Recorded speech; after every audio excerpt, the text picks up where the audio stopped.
तो ये बात है 2019 की, जब मेरा जंक फूड का कंजम्पशन अपने पीक पर था। क्योंकि 2019 में मेरी मम्मी को थोड़े हेल्थ इश्यूज़ हो गए थे, जिसकी वजह से वो घर पे खाना नहीं बना पाई थी, तो मुझे बाहर की चीज़ें खानी पड़ रही थी और इसकी वजह से मैं जंक फूड से एडिक्टेड हो गया था। मैं सबसे ज़्यादा मोमोज से एडिक्टेड था और उसके साथ जो चटनी मिलती थी मैं उसे एक्स्ट्रा पैक करवा लेता था। इस बात को याद रखना क्योंकि आगे इसका ही रोल है। मैं जंक फूड से इतना ज़्यादा एडिक्टेड हो चुका था कि मैं ऑलमोस्ट डेली बाहर के जंक फूड लाके खाने लगा। ये सब अराउंड 2 महीने तक चला और फिर सितंबर आ गया और मुझे नहीं मालूम था कि अगले 3 हफ्तों में मेरी लाइफ का डार्केस्ट फेज चालू होने वाला था। एंड बाय द वे मैं तब 12-13 साल का था। उस समय डेंगू का सीज़न अपनी पीक पर था और बहुत से लोगों को डेंगू हो रहा था, पर मैं इन सब चीज़ों से अनजान रोज़ की तरह मोमोज़ लाने जा रहा था। पर अचानक से मेरे सर में दर्द होने लगा और मैं घर पर ही रुक गया। मुझे नहीं मालूम था कि अगले कुछ हफ्ते मेरे लिए कितने भारी होने वाले थे। अगले दिन जब मैं उठा तो मुझे तेज़ फीवर आ चुका था। मुझे लगा कि नॉर्मल वायरल फीवर है और कुछ दिनों में ठीक हो जाएगा, पर ऐसा कुछ नहीं हुआ, बल्कि मुझे वॉमिट आने लगी, जिसकी वजह से मैं कुछ खाने या पीने की हालत में नहीं था। अगले 5 दिनों में मेरी कंडीशन बद से बदतर हो गई। मैं जैसे ही कुछ खाता या पीता मुझे तुरंत वॉमिट हो जाती, जिसकी वजह से मैं सिर्फ पानी पी के ज़िंदा था। हर दिन मुझे ऐसा लगता कि कल तक मैं ठीक हो जाऊंगा, पर ऐसा हुआ नहीं। उल्टा हर बीतते दिन के साथ मेरी कंडीशन वर्स होती चली गई। कुछ ना खाने और पीने की वजह से मेरा 10 किलो तक वज़न घट गया और मुझे चलने में भी दिक्कत होने लगी। ये सब देखते हुए मेरे पेरेंट्स ने डॉक्टर को दिखाया और हमें पता चला कि मुझे डेंगू हो चुका है। डॉक्टर ने कंफर्म किया कि मेरी इम्यूनिटी एक्सट्रीमली वीक हो चुकी थी और फिर मेरी मेडिकेशन स्टार्ट हुई, पर अब तक बहुत लेट हो चुका था, क्योंकि सिर्फ 2 दिन बाद ही मेरे लीवर से इंटरनल ब्लीडिंग होने लगी और मुझे ब्लड आने लगा। इसकी वजह से मुझे फाइनली हॉस्पिटलाइज कराया गया, पर एक्सेसिव ब्लीडिंग की वजह से मुझे खून की कमी हो गई थी। डॉक्टर्स के चेहरे बदलने लगे। मेरे पेरेंट्स डॉक्टर से बार बार बात कर रहे थे, पर मुझे कुछ समझ में नहीं आ रहा था कि ये क्या हो रहा है। फिर मुझे पता चला कि मेरी बॉडी में खून की कमी की वजह से मुझे ब्लड डोनेशन की ज़रूरत पड़ गई है, पर थैंकफुली मुझे टाइम पर ब्लड मिल गया था। अब मुझे लगने लगा था कि मैं ठीक हो जाऊंगा, पर मुझे नहीं मालूम था कि आगे क्या होने वाला है, क्योंकि बस 2 दिन बाद ही मेरी बॉडी की मसल्स ने काम करना बंद कर दिया था।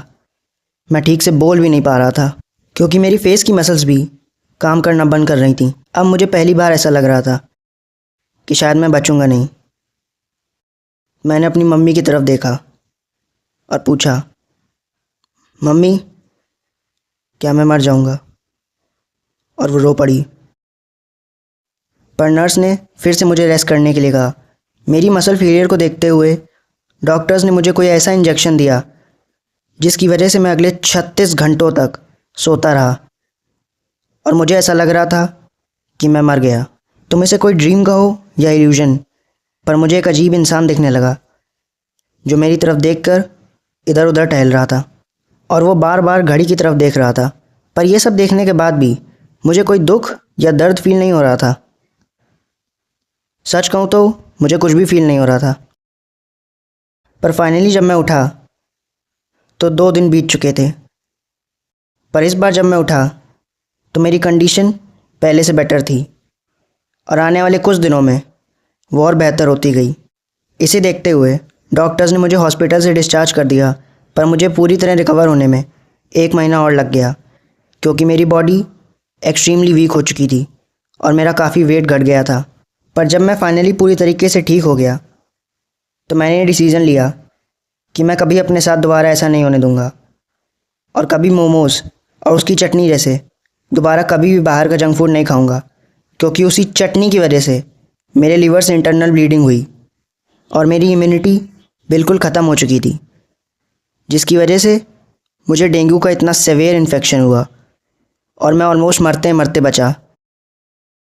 मुझे हंसी आती है इस बात पर कि एक वो दिन था जब मैं एक भी दिन बिना बाहर के जंक फूड खाए नहीं रह सकता था, और एक आज का दिन है जब मुझे याद भी नहीं कि मैंने आखिरी बार कब फास्ट फूड खाया था।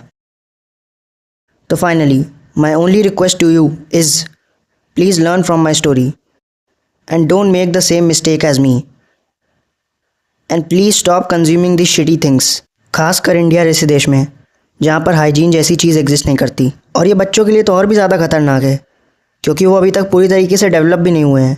अगर अभी उन्हें कोई मेजर डिजीज़ हो गई या कुछ भी हो गया तो वो कभी भी अपनी फुल पोटेंशियल ग्रोथ अचीव नहीं कर पाएंगे। और मैं ये नहीं कह रहा हूँ कि तुम कभी भी बर्गर या मोमोज़ मत खाना, मैं बस इतना कह रहा हूँ किसी भी चीज़ को एडिक्शन मत बनने दो। क्योंकि 2019 में मुझे लग रहा था मैं सिर्फ मोमोज़ खा रहा हूँ।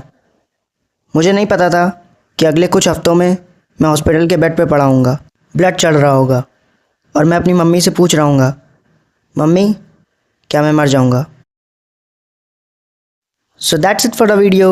Comment down what you guys think about this and I'll see you in the next one. Peace.